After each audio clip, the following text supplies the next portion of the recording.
luisant soleil, que tu es bien heureux, luisant soleil, que tu es bien heureux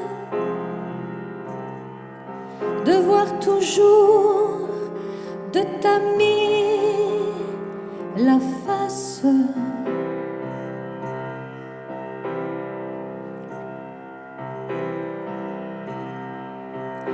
Et toi, sa sœur, quand des millions embrassent, tant de repères de miel,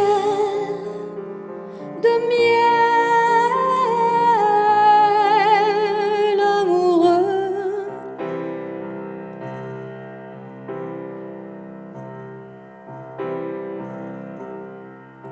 Mars voit Vénus, Mercure aventureux, de ciel en ciel, de lieu en lieu se glace, et Jupiter remarque en maintes places ses premiers ans plus gais, chaleureux.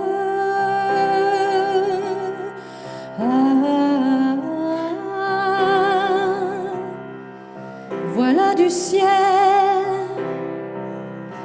la puissante harmonie qui les esprits divins ensemble lient. Mais s'ils avaient ce qu'ils aiment, lointain, leur harmonie et ordre irrévocable se tournerait en erreur variable, et comme moi travaillerait en vain.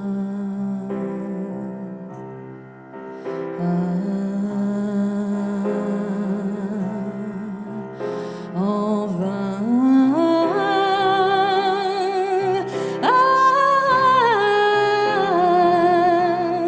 Luisant soleil, luisant soleil, voilà du ciel, voilà du ciel,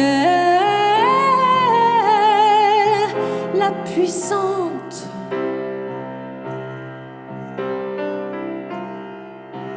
harmonie.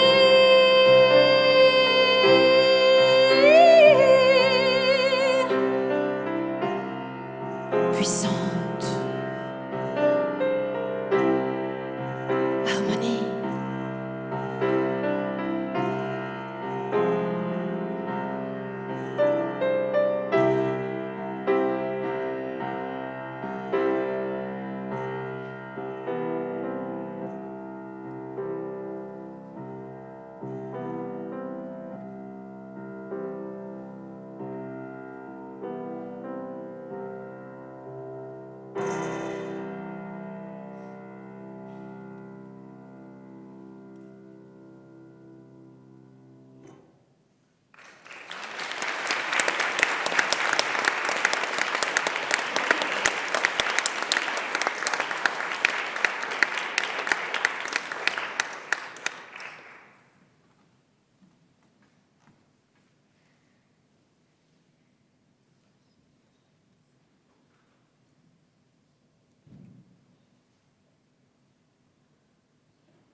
Est-ce que tout le monde voit bien la couronne? Imaginons qu'elle soit de laurier.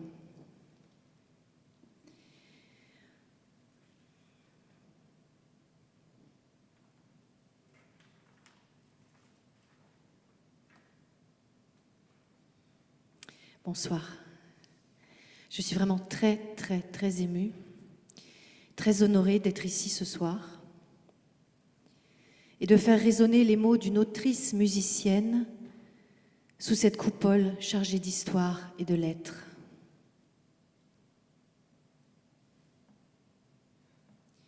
Vous vous demandez peut-être pourquoi rose fuchsia, pourquoi Louise Labbé en rose bonbon.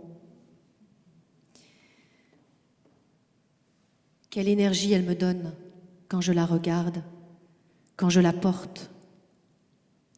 Chaleur, sensualité, humour, colère, lever ou coucher du soleil, éruption, érotisme, pensée de fleurs, consolation, mais je m'égare, ou pas. Soyez les bienvenus dans Labor Labbé, un laboratoire musical et performatif dans lequel je me plonge successivement dans des solutions poétiques très concentrées, les 24 sonnets labbéens, pour tenter d'en extraire une forme personnelle et sincère.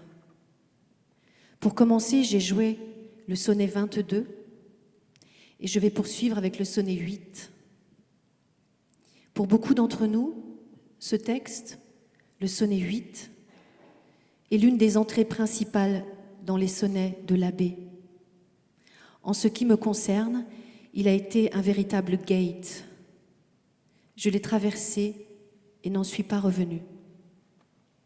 Peut-être qu'il s'est tout simplement refermé derrière moi, à jamais.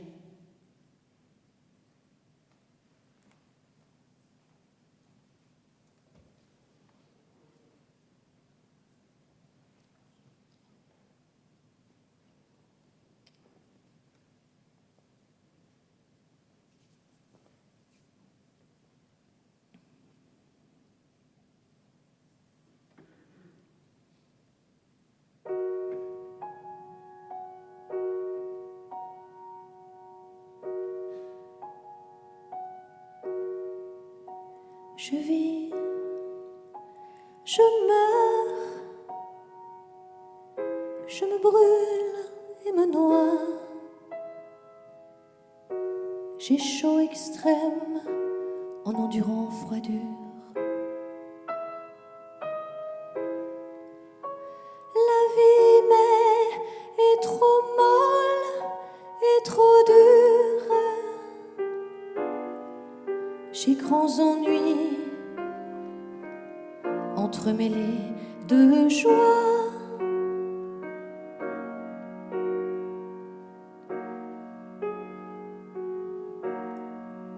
Tout à coup je ris et je larmoie.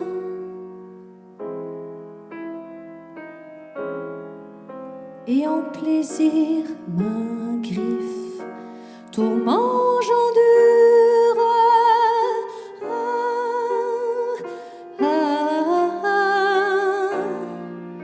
Mon bien s'en va et à jamais il dure.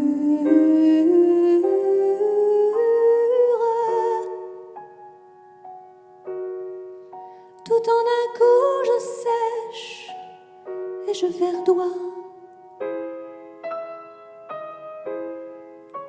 Ainsi, amour.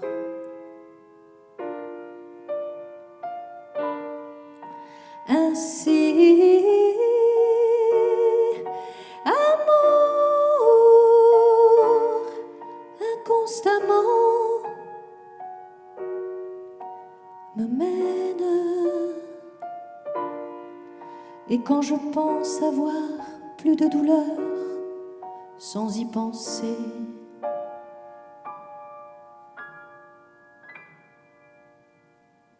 je me trouve hors de peine.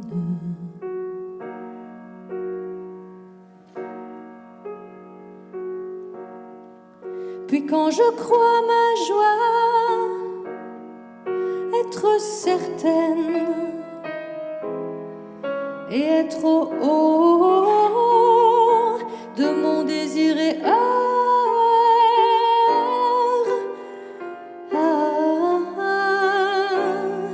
il me remet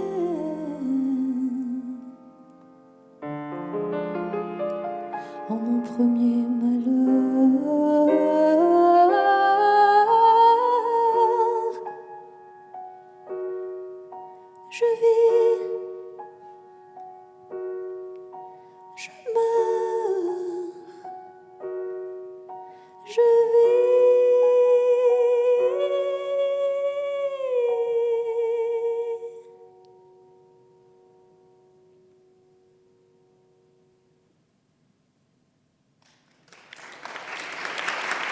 Merci.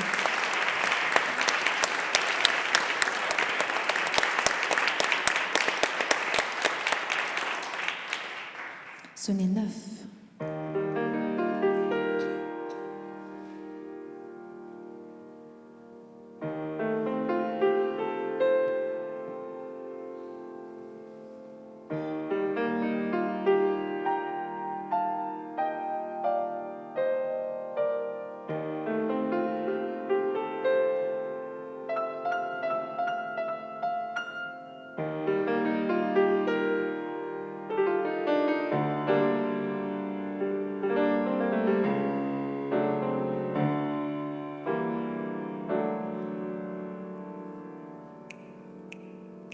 Tout aussitôt que je commence à prendre dans le mollet le repos désiré, mon triste esprit hors de moi retiré s'en va vers toi, incontinent se rendre.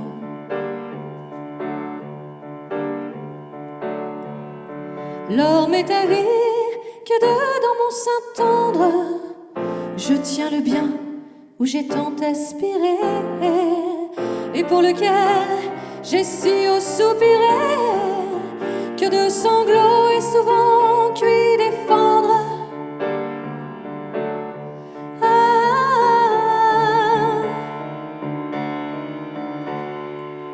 au doux sommeil, aux nuits à moi heureuses, plaisant repos, plein de tranquillité, continuez toutes les nuits mon songe. Et si jamais ma pauvre âme amoureuse ne doit avoir de bien en vérité, faites au moins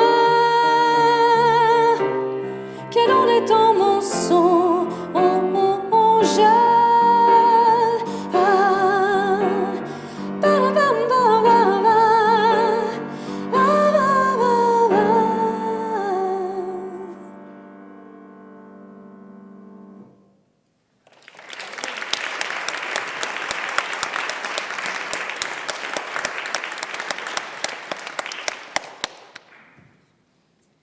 Merci.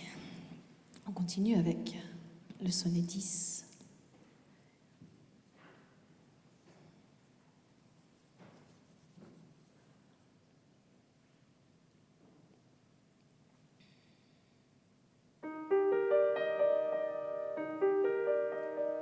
Quand j'aperçois ton blond chef couronné d'un laurier vert, faire un luth si bien plaindre que tu pourrais à te suivre contraindre. Arbres et rocs, arbres et rocs, quand je te vois orné et de vertu 10 000 environnés, au chef d'honneur plus haut, plus haut, plus haut que nul atteindre, et des plus hauts les louanges éteindre.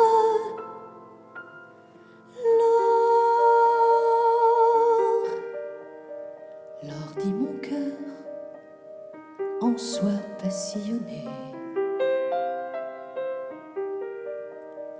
tant de vertus qui te font être aimé, qui de chacun te font être estimé, ne te pourrait aussi bien faire aimer,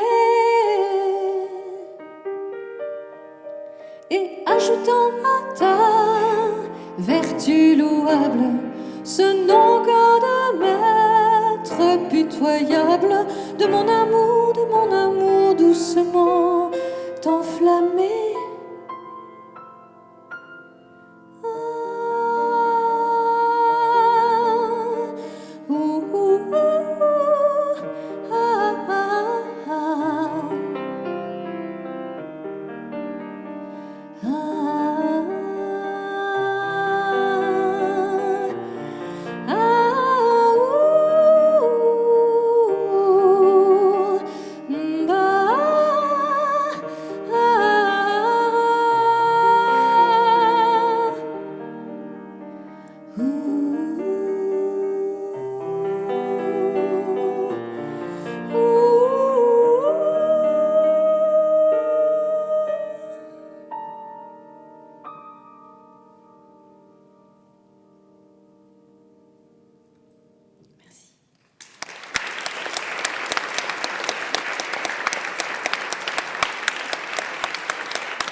Pourquoi Louise Labbé? C'est la question qu'on me pose le plus souvent, je crois. Et je ne sais pas y répondre, en fait, elle me laisse sans voix. Si par exemple j'avais mis en musique les sonnets de Shakespeare, est-ce qu'on me demanderait pourquoi Shakespeare? Moi je pense plutôt qu'on me demanderait pourquoi les sonnets de Shakespeare? Qu'est-ce qu'ils ont à nous dire aujourd'hui? Qu'est-ce que tu veux en faire? Shakespeare. Louise Labbé? On va quand même essayer de rééquilibrer, non? Un peu.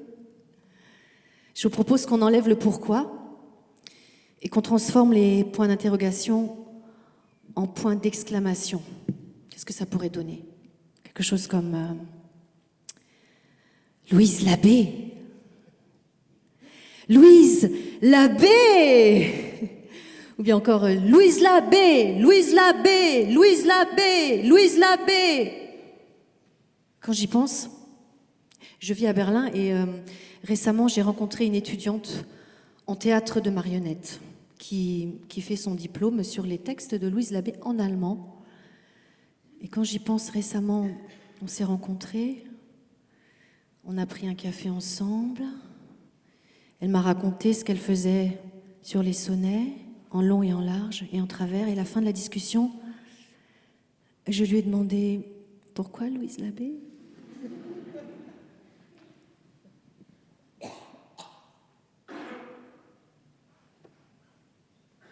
Sonnet 3 plus 14.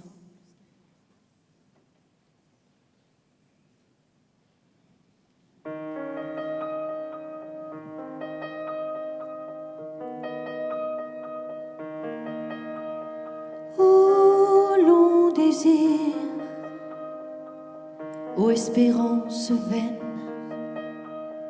triste soupir, et larmes, larmes, larmes, larmes coutumières a engendré de moi maintes rivières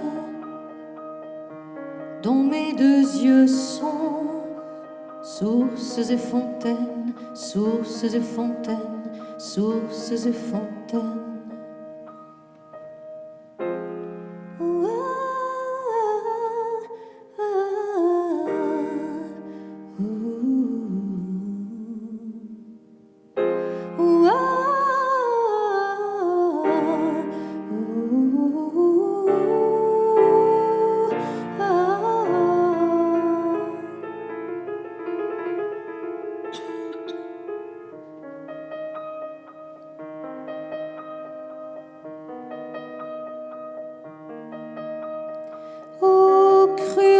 cruautés, aux duretés inhumaines, piteux regard des célestes lumières, de cœur transi aux passions premières. Estimez-vous croître encore mes peines, mes peines, mes peines, mes peines, qu'amour encore sur moi son arc essaie, que nouveau feu me jette et nouveau dard qu'il se dépite et puis qu'il pourra face, car je suis tant navrée en toute peur.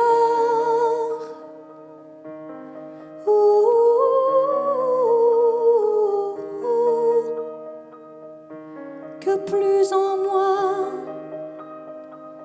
une nouvelle plaie pour m'empirer ne pourrait trouver place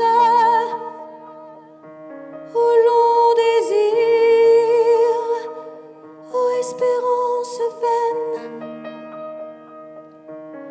Triste soupir et larme, larme, larme, larme, larme, larme, larme, larme, larme, larme.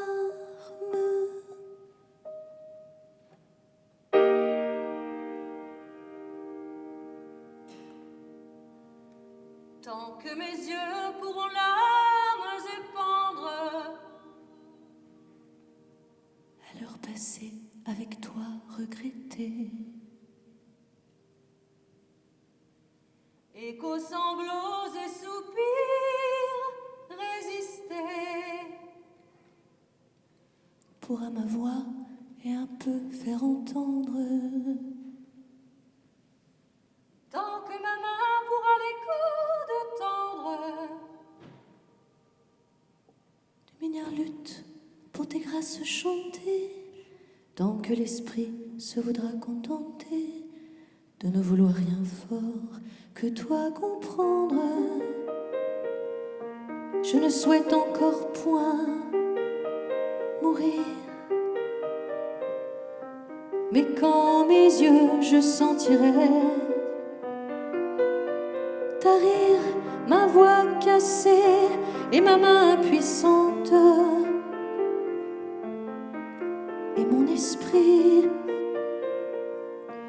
et mon esprit en ce mortel séjour, ne pouvant plus montrer signe d'amante, prierai la mort noircir mon plus clair jour, prierai la mort,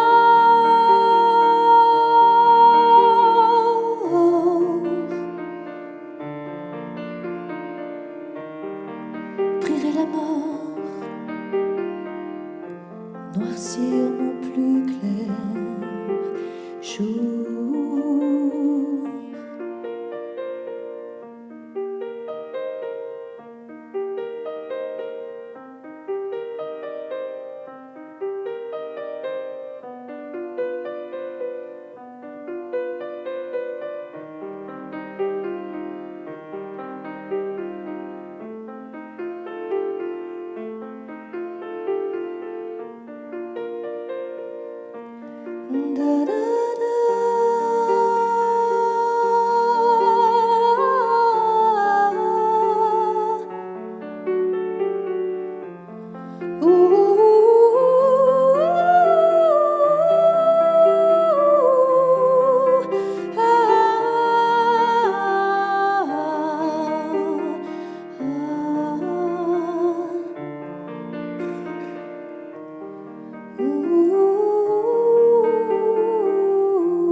Merci.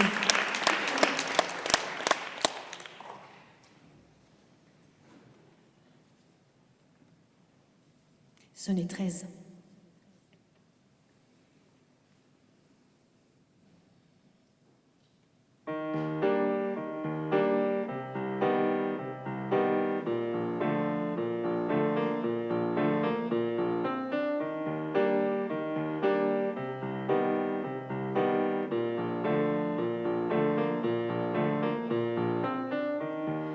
Oh, si j'étais en ce beau sein ravi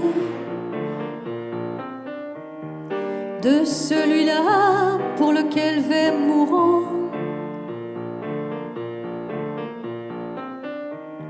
si avec lui vivre le demeurant de mes courts jours ne m'empêchait envie. Si ma colombe me disait, cher ami, contentons-nous l'un l'autre, s'assurant que ja tempête Eurype ne courant ne nous pourra déjoindre en notre vie. Si de mes bras le tenant accolé comme du lierre et l'arbre encercelé, La mort venait. la mort venait de mon aise envieuse, la mort, lorsque soif plus il me baiserait, plus il me baiserait, et mon esprit sur ses lèvres fuirait. Bien, je mourrais, plus que vivante, heureuse. Bien, je mourrais,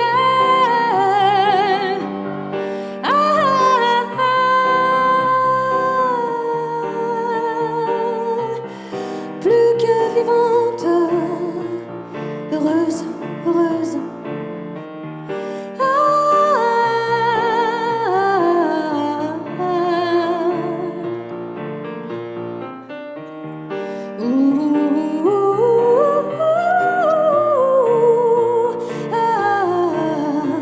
Heureuse,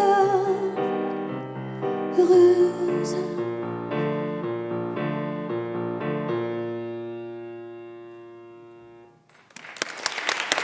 Merci.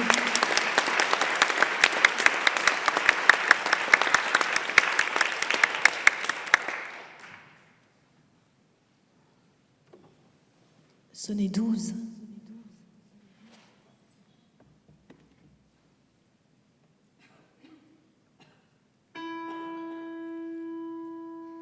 Lutte, compagnon de ma calamité,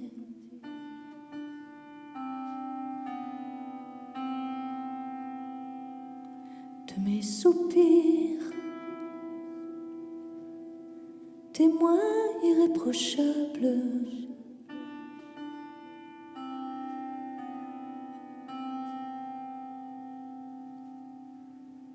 de mes ennuis, contrôleur véritable, tu as souvent avec moi lamenté. Et tant le pleur piteux t'a molesté, que commençant quelques tons délectables, tu le rendais tout soudain lamentable, feignant le ton que plein avait chanté.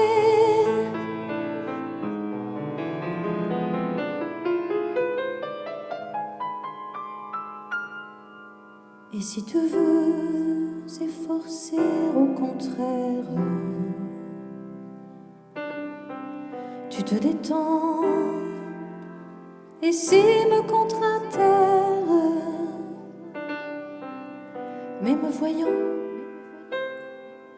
tendrement soupirer, donnant faveur à ma tant triste plainte, en mes ennuis me plaire, suis contrainte et d'un doux mal, douce fin,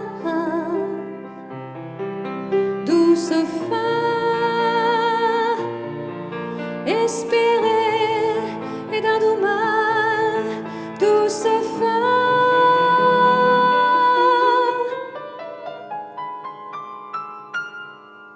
espérer.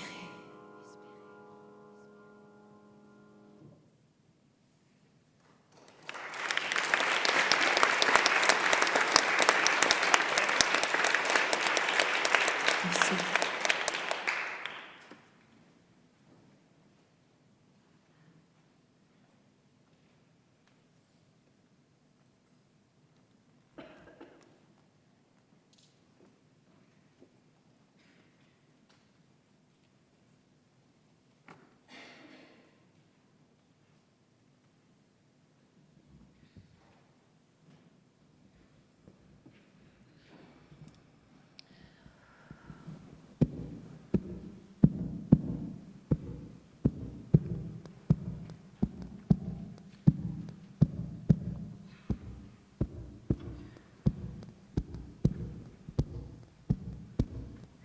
Ne reprenez, dame, si j'ai aimé, si j'ai senti 1000 torches ardentes,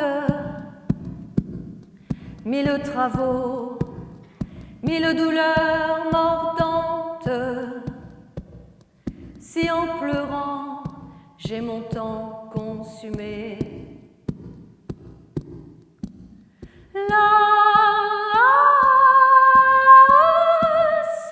Que mon nom n'en soit par vous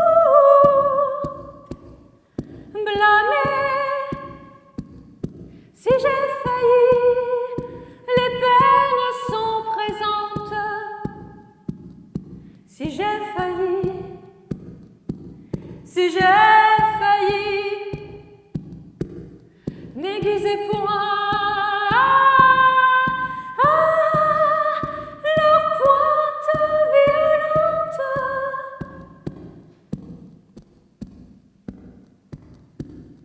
Mais estimez qu'amour à point nommé, sans votre ardeur d'un Vulcain excusé, sans la beauté d'Adonis accusé, pourra, s'il veut, plus vous rendre amoureuse, s'il veut, s'il veut, en ayant moins que moi d'occasion et plus d'étranges et fortes passions. Et gardez-vous d'être plus malheureuse. Et gardez-vous, gardez-vous, et gardez-vous, gardez-vous. Merci.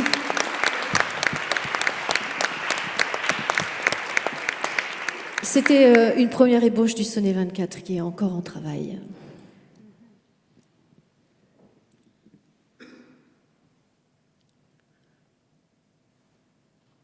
Quelque chose me gratte. Excusez-moi.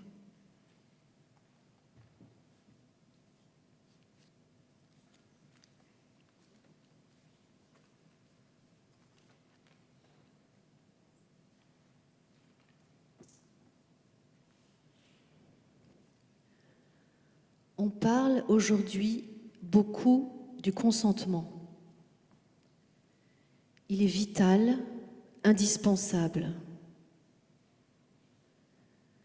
Notre prochaine avancée sera-t-elle d'encourager les femmes, toutes les femmes, à reconnaître et exprimer librement leurs désirs, tous leurs désirs,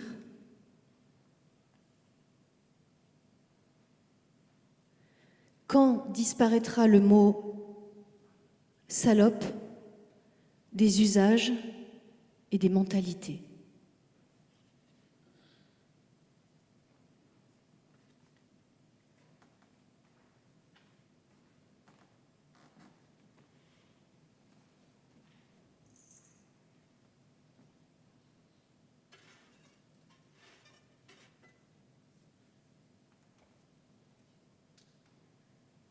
Sonnet 18.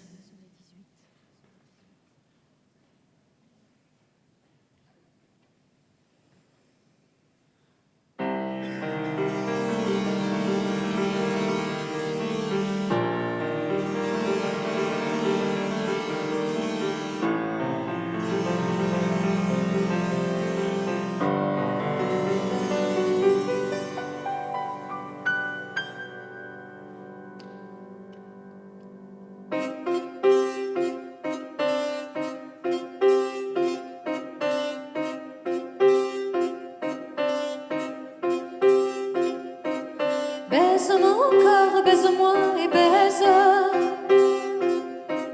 Baise-moi encore, baise-moi et baise. Donne-moi de tes plus savoureux, donne-moi de tes plus amoureux, donne-moi de tes plus savoureux, donne-moi de tes plus amoureux. Je t'en rendrai 4 plus chauds que braise.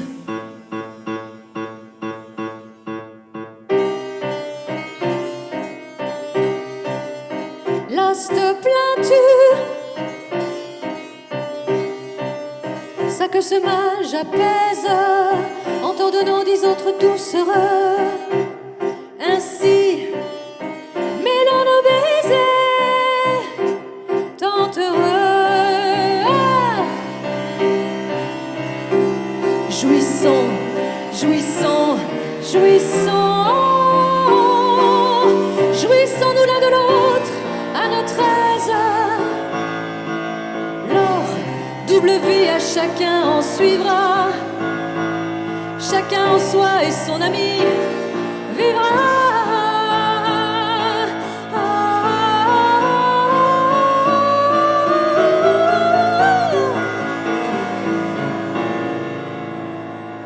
Permets, m'amour, penser quelques folies.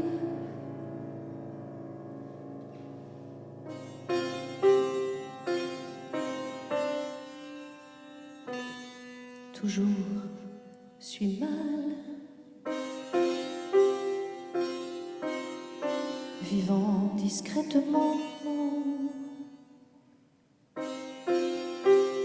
et ne me puis donner contentement.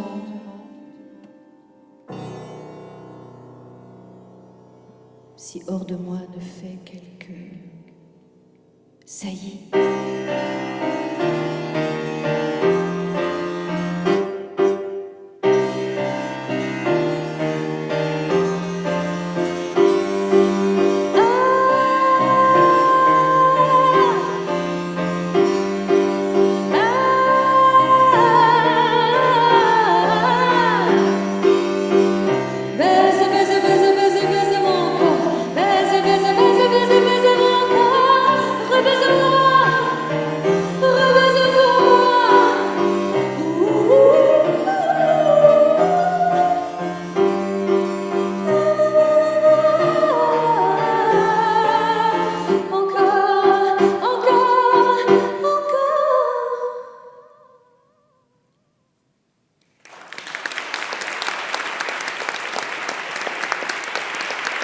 Merci.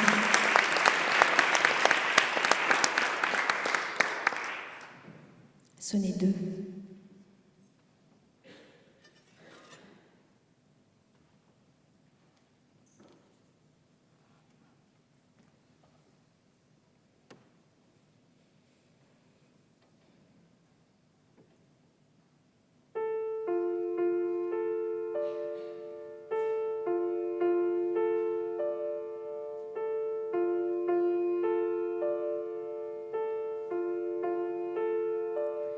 aux beaux yeux bruns, au regard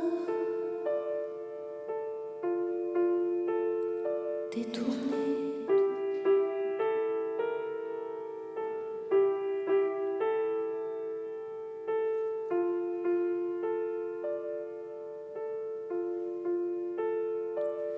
Au chaud soupir, aux larmes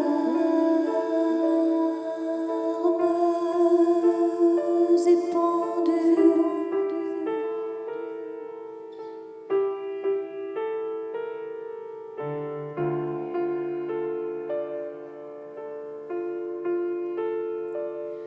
aux noires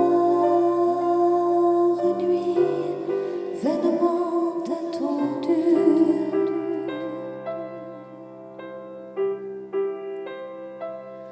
aux jours luisants vainement retournés, aux tristes plaintes, aux désirs obstinés,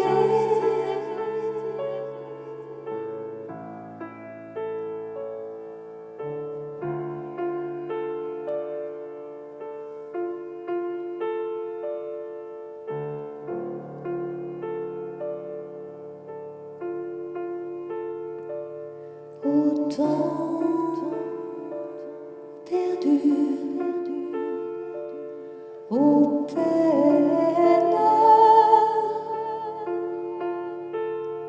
dépendues,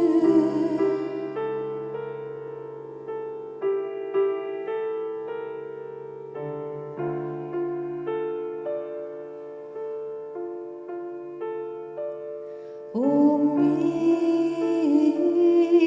morts, en mille et mille, mille, mille, mille, mille rêves tendus,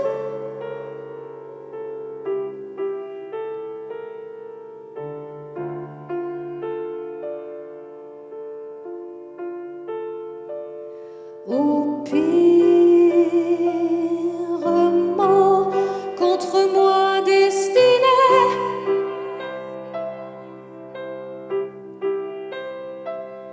au rire, au front, cheveux, bras, mains et doigts,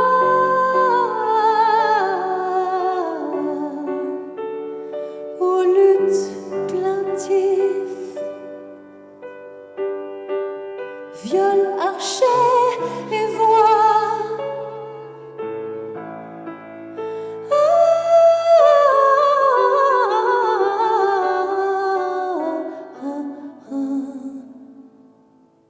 Tant de flambeaux pour ardre une femelle.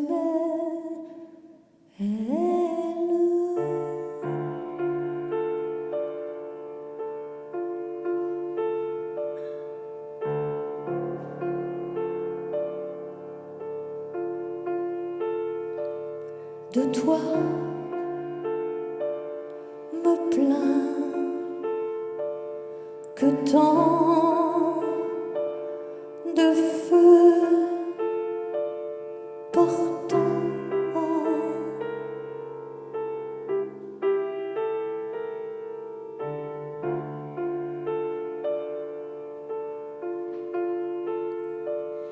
en tant d'endroits disseux, mon cœur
Sonnet 20.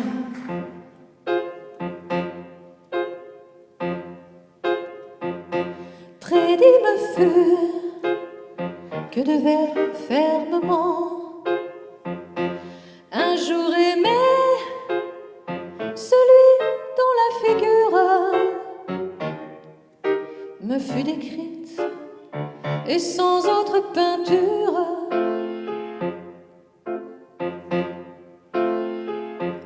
le reconnut qu'en vit premièrement. Puis le voyant aimer fatalement, pitié je pris de sa triste aventure.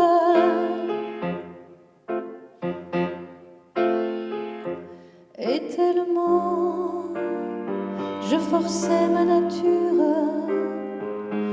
qu'autant que lui aimait ardemment, qui n'eût pensé qu'en faveur devait croître ce que le ciel et destin firent naître.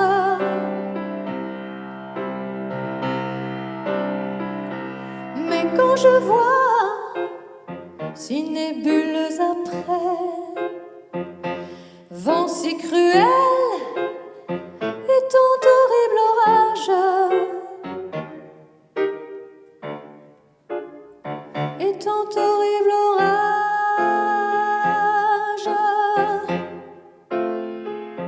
je crois qu'étaient les infernaux arrêts qui de si loin mourdissaient ce naufrage. Oui, je crois qu'étaient les infernaux arrêts qui de si loin maudissaient ce naufrage.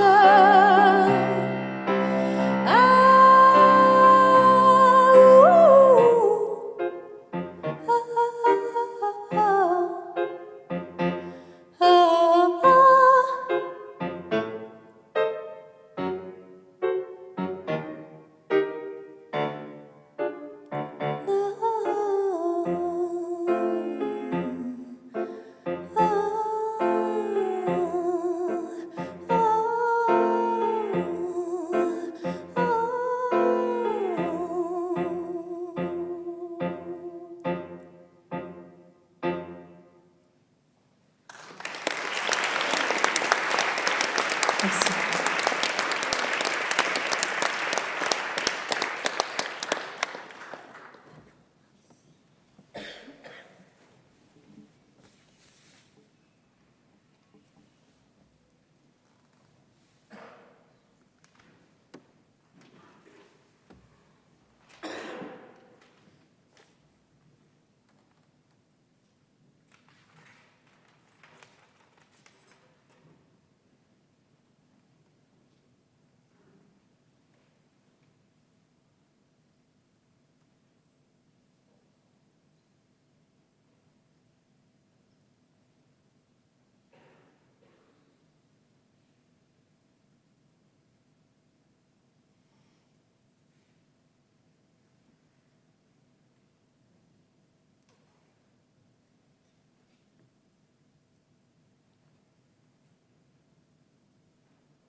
Jouer. Ce verbe veut dire beaucoup de choses en français. Je m'y perds. Si je vous le disais en allemand, ce serait plus précis. Musizieren, jouer de la musique. Oder spielen, ou m'amuser. Plutôt que Schauspielen, feindre l'émotion, nachmachen, ou me prétendre celle que je ne suis pas. Dans ce projet, j'ai envie et je n'ai pas envie de jouer. J'ai besoin de sincérité. Mais qu'est-ce que c'est être sincère? L'autrice musicienne a-t-elle seulement vécu dans sa chair les histoires racontées par les sonnets, les hauts et les bas, les désillusions, les coups de griffe, les râles, les murmures, les états de grâce ou d'insomnie. Vous allez me dire qu'importe, du moment que la narration fonctionne. Mais ça m'importe à moi, beaucoup. J'en veux, moi, de la catharsis. J'en veux de l'identification à cette sœur humaine par-dessus les siècles. Le partage des bonheurs et des misères par la littérature m'aide à vivre. J'ai besoin d'y croire, à cette fusion entre la poétesse et le sujet lyrique, ou en tout cas de ne pas séparer la femme de l'artiste pour goûter plus profondément à ce qu'elle me raconte. C'est aussi ce que me renvoient les spectatrices qui ont peu ou pas de contact avec la poésie, ni avec la langue du XVIe siècle, ni même avec le français tout court, quand je chante l'abbé en Allemagne ou ici. Et ça doit être pour ça, pour elles et pour eux, que je cours après cette incarnation impossible.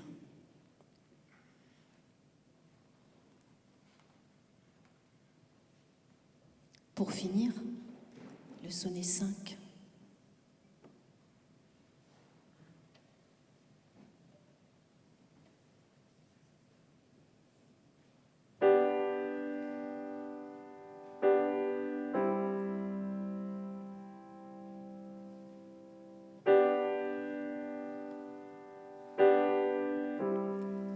Claire Vénus,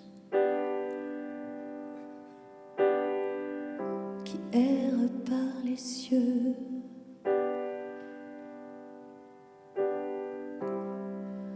entends ma voix qui en plein chantera tant que ta face au haut du ciel luira. Son long travail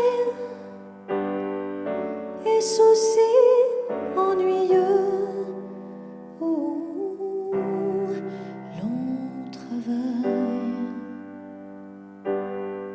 soucis ennuyeux.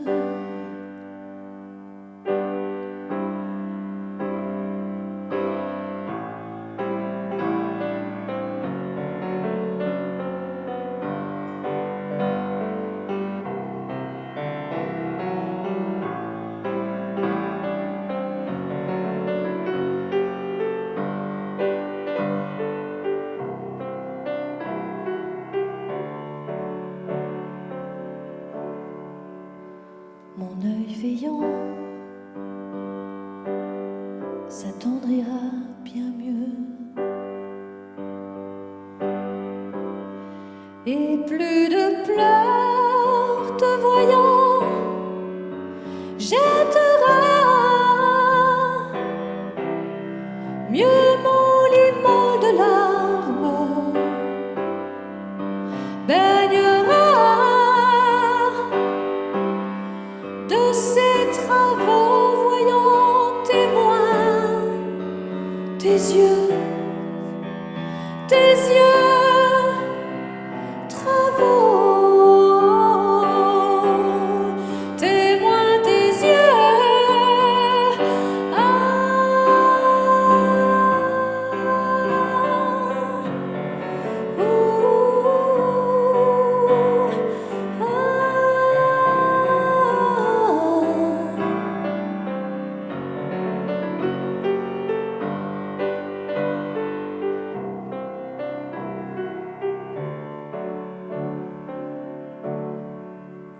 Donc des humains sont les lassés esprits de doux repos et de sommeil épris, j'endure mal j'endure mal. Dès que le soleil luit, j'endure mal.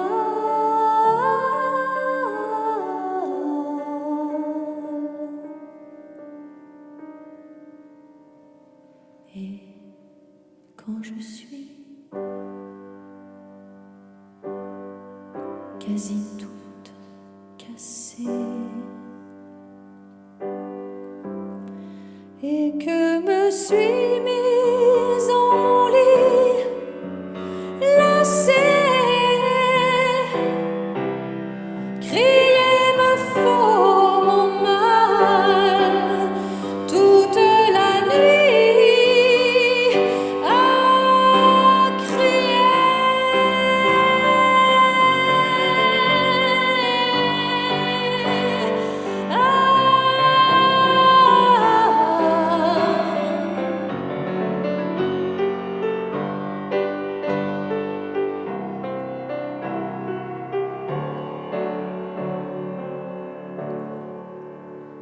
Claire Vénus, Claire Vénus,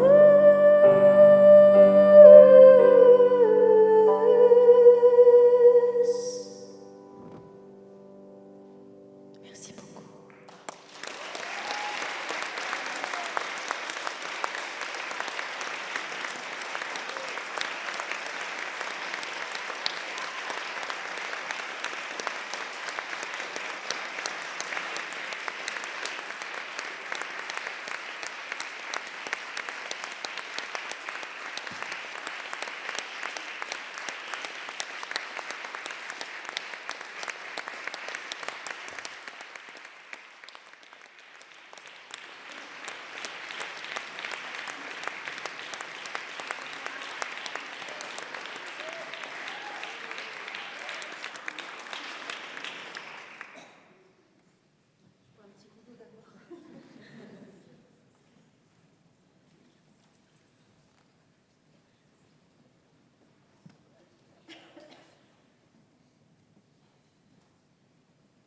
Donc pour vraiment finir, je vous propose le sonnet 4.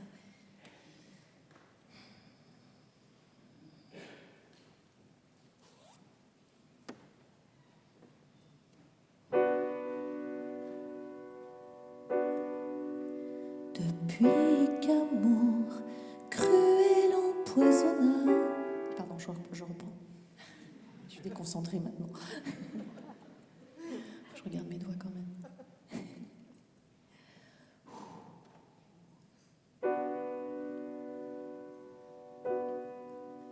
Depuis qu'amour cruel empoisonna. Premièrement de son feu ma poitrine, toujours brûlée de sa fureur divine, qui un seul jour mon cœur n'abandonna. Quelque travail dont assez me donna, quelques menaces et prochaines ruines, quelques pensées de mort qui tout terminent. De rien, mon cœur ardent ne s'étonna. Tant plus qu'amour nous vient fort assaillir, plus il nous fait nos forces recueillir, et toujours frais en ses combats fait être, et toujours frais en ses combats fait être. Mais ce n'est pas quand rien nous favorise, c'est qu'il est Dieu et les hommes méprisent. Mais pour plus fort contre l'effort, mais pour plus fort contre l'effort, paraître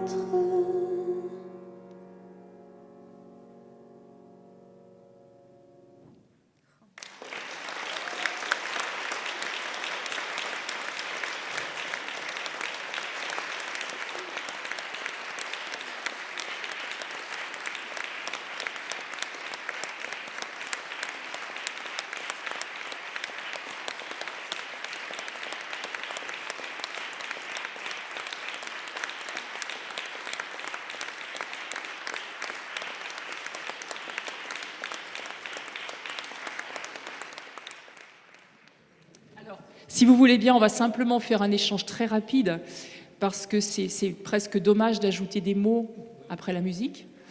Donc, le moins possible, on va en dire le moins possible. D'abord, moi, je voudrais remercier profondément Adeline Lunetto d'avoir permis ce moment, parce que c'est un moment de grâce, je pense que vous l'avez entendu. Donc, le fait d'entendre Agnès et d'entendre l'abbé comme ça, c'est un cadeau. C'est un cadeau qui nous est impossible. Normalement, il n'y a pas d'archéologie possible de la musique de Louise Labbé, puisqu'on n'a aucune partition. Donc on ne peut pas remonter, on ne peut pas retracer, on ne peut pas restituer ce qu'a été la mise en musique des sonnets de Labbé. Et donc il faut passer par quelque chose de totalement contemporain. Et c'est ce choix, cette audace de faire du totalement contemporain. Et ma seule réaction là, plus encore que d'habitude quand je t'ai entendu, d'avoir entendu plus longuement peut-être plus de sonnets, c'est que tout d'un coup, la phrase de Labbé devient une phrase parfaitement de notre français contemporain. On n'a plus du tout cet effet qu'on peut avoir à la lecture éventuellement de moyens français, ça n'est plus la langue d'aujourd'hui. Là, tout d'un coup, c'était la langue, tu chantais la langue d'aujourd'hui. Je ne sais pas si vous l'avez entendu. Moi, je l'ai entendu comme rarement, par la musique, par ton phrasé, par le choix de répéter certains mots, ce qu'on n'a évidemment jamais dans les sonnets. Et là, dans le flux musical, d'entendre répéter les mots, ça rendait extrêmement fluide cette parole qui tout d'un coup devenait la nôtre. Donc voilà, donc merci pour cet instant de grâce. Grâce à toi, merci Adeline. Évidemment, grâce à toi, Adeline. Merci Adeline de m'avoir invitée.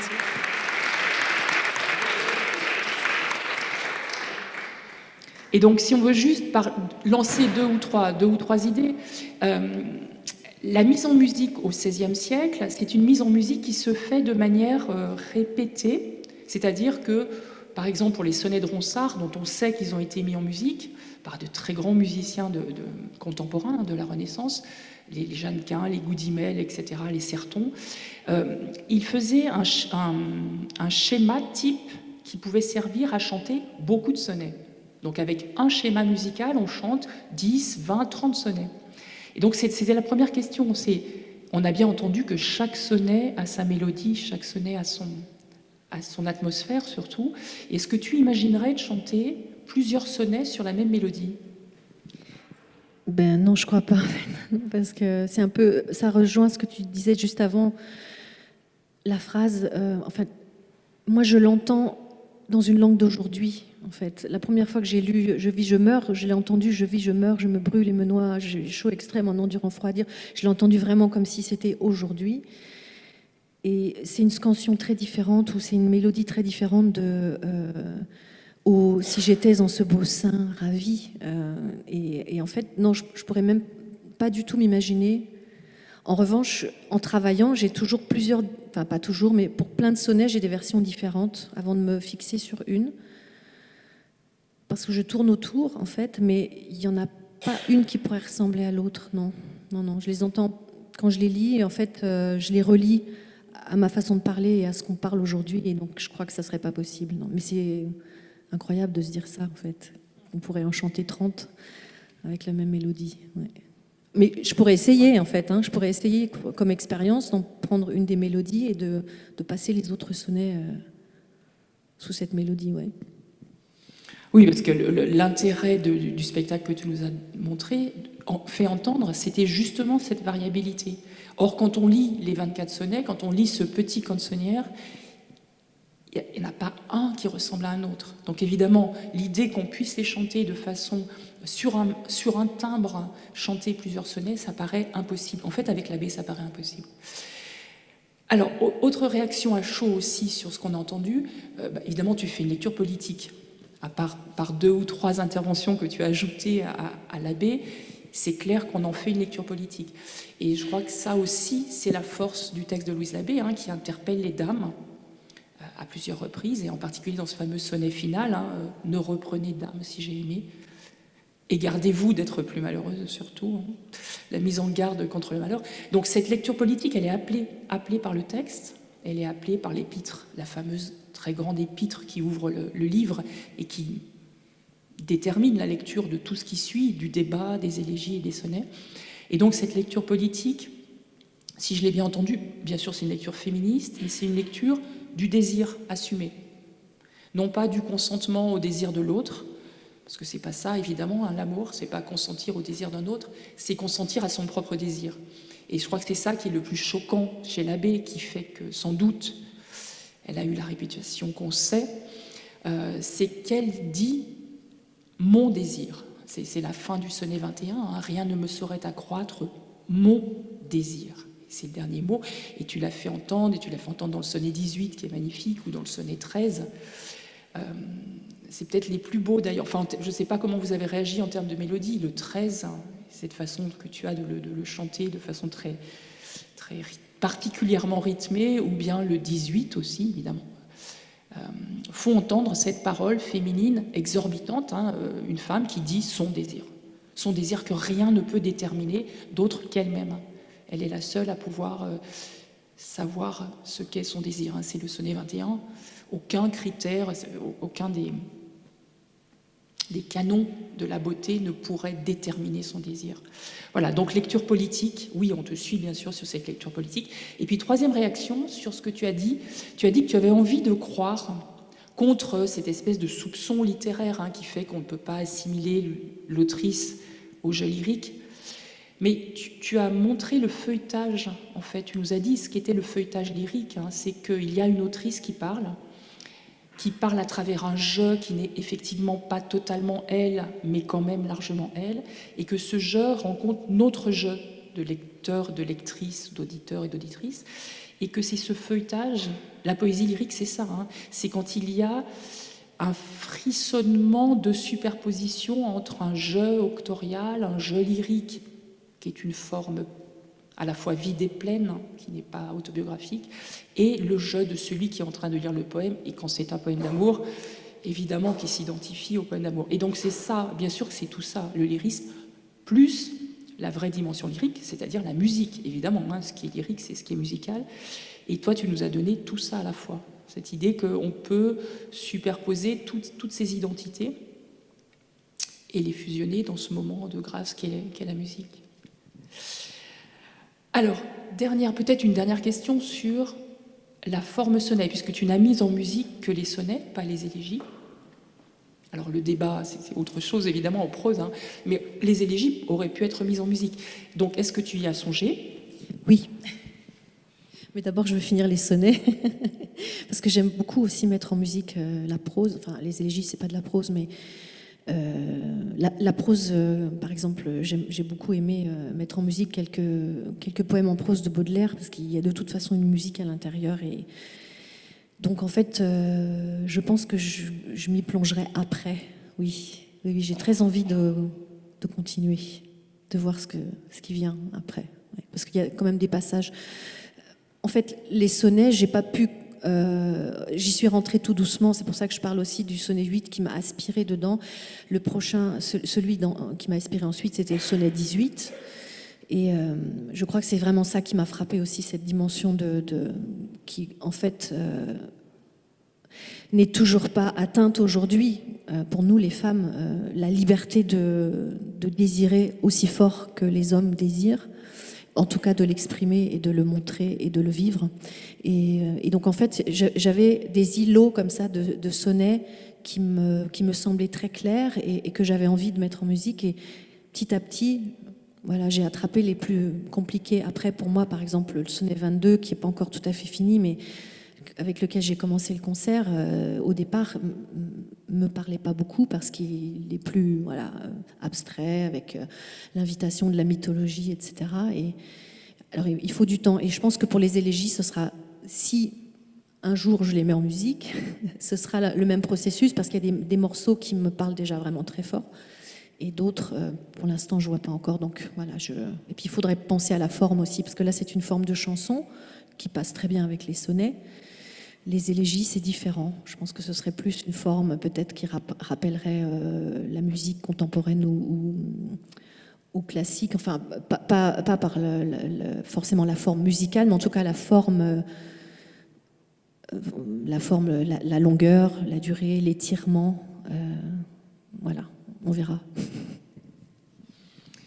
Et peut-être encore une idée sur Le sonnet, justement, pour revenir à cette forme que tu as mise en musique, dont on a bien saisi cette forme totalement autonome, très belle, très complète, mais qui en même temps s'éclaire d'être dit les uns après les autres. Chaque sonnet prend sens dans la série.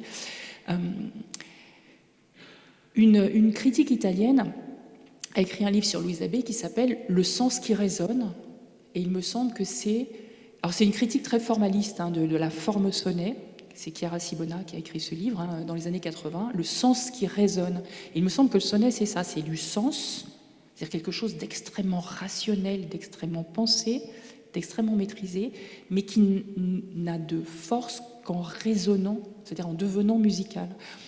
Donc, est-ce que tu serais de cet avis? C'est-à-dire que le sonnet chez Labbé, c'est une forme intellectuelle, c'est profondément une forme intellectuelle, et c'est ça qui en fait peut-être la chose la plus singulière. Son désir, c'est une femme du désir, c'est une femme de la sensualité, une femme de l'amour, mais le désir, l'amour, la sensualité, les lèvres, le baiser, la sensation, le fantasme, la frustration dans le lit où elle est seule, tout ça n'a de sens que repris dans une tension intellectuelle qui fait qu'il y a une maîtrise il y a une raison de la passion. Il y a une raison de la passion. Voilà. Donc, est-ce que cette idée du sens qui résonne, ça a gouverné ta mise en musique? Est-ce que c'est la structure intellectuelle du sonnet ou la structure mélodique, strophique du sonnet qui est première quand tu composes? Le sens, c'est sûr. Ouais. En fait, moi, je viens du théâtre, donc en fait... Je cherche l'histoire qui est à l'intérieur, le message. Et je crois que c'est ça que tu veux dire, en fait. Non, c'est vraiment ça. Et d'ailleurs, c'est ce qui me plaît aussi dans d'autres formes comme ça, très fermées. On parlait de Baudelaire aujourd'hui, et en fait, les Fleurs du Mal, il y a aussi quelque chose comme ça, d'à la fois comme un objet extrêmement ciselé, et on se promène à l'intérieur, mais à l'intérieur de cette forme qui est fermée. Et on sait qu'il y a un point A et qu'à la fin, on va arriver jusqu'à un point peut-être Z. On va traverser plein de choses, on va vivre une histoire ou une découverte ou une sensation, comme dans un haïku en fait. Et moi, c'est vraiment ça en fait au départ. Mais après, la deuxième chose, bien sûr, c'est la scansion de la phrase. Et c'est ce qui est fabuleux dans ces sonnets en fait, c'est que on est enfermé dans cette forme intellectuelle, comme tu dis, mais on a l'impression que la phrase se délie comme un corps, comme un organisme, en fait. Et c'est pour ça que je pense que c'est si fort. La dialectique du sonnet, la mécanique, je préfère dire la dialectique, et ça, cette idée de souplesse. Et donc, c'est peut-être aussi, pour terminer sur quelque chose d'un peu surprenant, est-ce que vous penseriez rapprocher Labbé de Descartes? Ça paraît pas évident du tout a priori, mais vous vous souvenez, je vais la relire pour pas me tromper, de la première phrase du discours de la méthode. Tout le monde connaît la première phrase du discours de la méthode. Bien sûr. Je peux la reprendre, le bon sens est la chose du monde la mieux partagée, mais c'est pas ça le problème. Car chacun pense en être aussi bien pourvu que même ceux qui sont les plus difficiles à contenter n'ont point coutume d'en désirer plus qu'ils n'en ont. Ça, c'est la petite griffe de Descartes. Le bon sens, c'est la chose du monde la mieux partagée, mais chacun pense en être assez pourvu pour n'en pas désirer plus. Et Labbé nous dit, et c'est une phrase sur laquelle je ne m'étais jamais arrêtée, en fait, et je viens de la découvrir, une phrase de l'épître à Clémence de Bourges, de l'épître dédicatoire, où elle dit ceci, au tout début...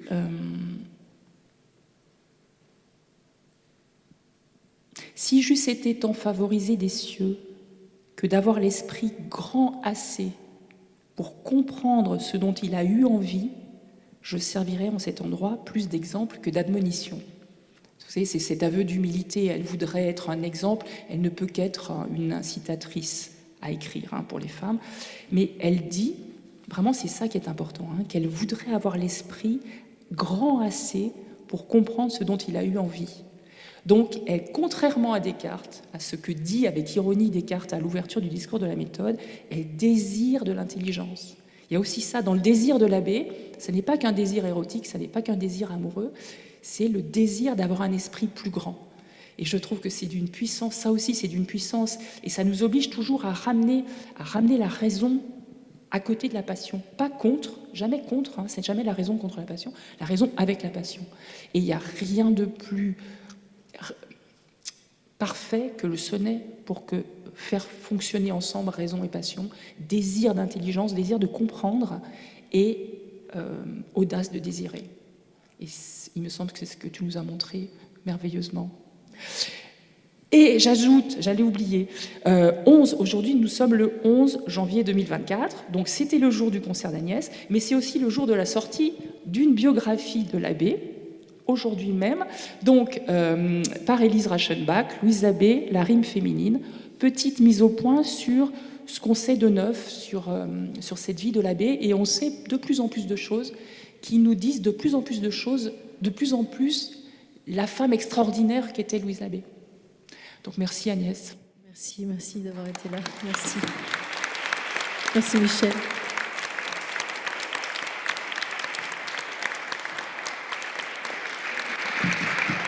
Peut-être que vous avez des questions à poser à Michel Clément ou Agnès Guipon. N'hésitez pas, hein, je vous passe le micro dans ce cas. On peut encore rester quelques minutes. Est-ce que vous avez des questions ? Heureusement qu'en cours, on n'a pas un phare comme ça. Bonsoir. Je voulais savoir s'il existera une forme discographique, quelconque support. J'espère. En fait, il y a 2 ans, j'ai fait un EP, c'est-à-dire un CD avec 6 titres pour commencer à promouvoir le projet à Berlin. Je l'ai sorti là-bas aussi. J'en ai quelques-uns ce soir, s'il y a des intéressés. Mais en fait, je suis à la recherche aussi maintenant. Enfin, je commence à le jouer en France seulement depuis septembre, et je suis à la recherche maintenant aussi de monter cette production parce qu'en fait, ce serait pour un double album. Et moi, venant du théâtre, je n'ai pas encore vraiment de connexion et de nom en fait dans la musique. Et puis, bon, en même temps, c'est un projet qui est entre musique et littérature, donc il faut aussi choisir la bonne structure, le bon label en fait. Mais oui, c'est dans l'objectif. Il faudra absolument qu'il sorte un jour. Bonjour, moi ce serait une question sur la manière dont vous avez adapté justement en musique. Le problème c'est que j'ai pas pris de notes et ça va être un peu flou, mais je me souviens très bien d'un poème où vous avez par exemple introduit un espace qui a changé le sens du vers, ou bien simplement à la fin répéter un mot.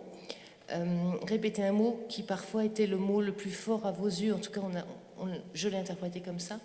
Et je me demandais, voilà, quels avaient été vos... Parce que justement, un sonnet, c'est très riche, donc quelles avaient été vos envies d'adapter et à quoi elles répondaient, en fait. Ce qui vous permet de donner votre subjectivité et pas seulement... Et puis, de toute façon, on ne peut que donner notre subjectivité par rapport au 16e. Oui, alors en fait, je ne sais pas trop vous répondre parce que je travaille vraiment très intuitivement. En plus, c'était la première fois que je composais de la musique, parce que je suis un peu autodidacte en musique, en fait, même si je me suis formée sur le tard. Mais c'est la première fois que je composais de la musique avec le piano et des textes. Et donc, en fait, il y a une espèce de recherche, de tâtonnement qui s'est fait. Ma façon de travailler, c'est quand même toujours de partir du texte. Je le parle, je me mets à le scander, je me mets à le chanter, puisque en fait, au départ, je suis quand même plutôt chanteuse et aussi comédienne. Donc c'est là-dessus vraiment qu'en chantant, en essayant des mélodies sur la phrase, en fait, se construit quelque chose, se construit un chemin d'accentuation. Et alors ensuite, comme bien sûr la forme n'est pas...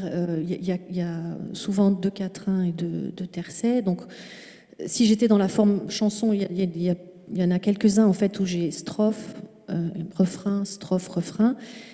Du coup, à la fin, il y a un manque puisqu'il va y avoir que des tercets. Donc j'étais obligée de reprendre par exemple, pour répéter certains morceaux. Par exemple, dans le sonnet 12, je reprends une partie des derniers vers parce que j'avais plus de texte pour arriver à la fin de ma deuxième partie, de mon refrain en fait. Mais en même temps, je l'ai fait aussi parce que ça a donné du sens pour moi à des morceaux de texte qui sont forts, et comme vous dites aussi, certains morceaux pour moi qui me parlent plus au niveau de la subjectivité, enfin qui veulent en fait que je retire, que je sors du texte et je me dis bon voilà, c'est plutôt autour de ça que je veux mettre l'accent. Oui, oui. Mais au départ, c'est pas du tout pensé en fait. Quand je rentre dans le texte, je sais pas du tout ce que je vais en faire en fait.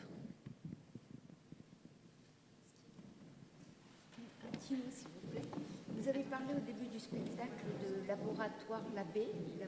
Est-ce qu'il y a un lien qui permet de... Y a-t-il un lien pour les autres? Merci. Oui, je demandais s'il y avait un lien qui nous permettrait de voir un peu ce laboratoire ou ce travail qui est en... Alors pour l'instant, c'est un travail qui n'est pas encore public, sauf ce petit CD en fait que j'ai fait. Donc il y a des extraits qui sont à entendre sur SoundCloud, et puis j'ai une page Instagram et une page Facebook où je donne les informations, les actualités en fait. Je n'ai pas encore de site internet. Et pour l'instant, le laboratoire, c'est ma salle de répétition. Et aussi, les différentes résidences que je fais pour développer, parce que là ce soir, c'était vraiment un peu expérimental, ce que j'ai fait entre les sonnets. J'aimerais vraiment développer une forme plus complète, où je ne sois pas seule sur scène avec des musiciens ou musiciennes. D'autres sons, d'autres sonorités qui me permettent aussi de sortir un peu du piano, de partager plus, en fait, de faire des arrangements, des ambiances, et puis aussi de voyager aussi, un peu comme j'ai commencé à le faire aujourd'hui, avec des textes peut-être qui ne parlent pas vraiment de Louise Labbé, mais qui parlent de mon rapport, de où je situe ça, etc., pour faire une forme un peu comme ça de spectacle qui soit pas tout à fait un concert. D'accord, merci. Et juste, prévoyez-vous de repasser sur scène très bientôt? Pour l'instant, non, mais s'il y a des propositions, je saute dessus. Mais je suis en recherche de salles. Merci beaucoup. Je vous en prie.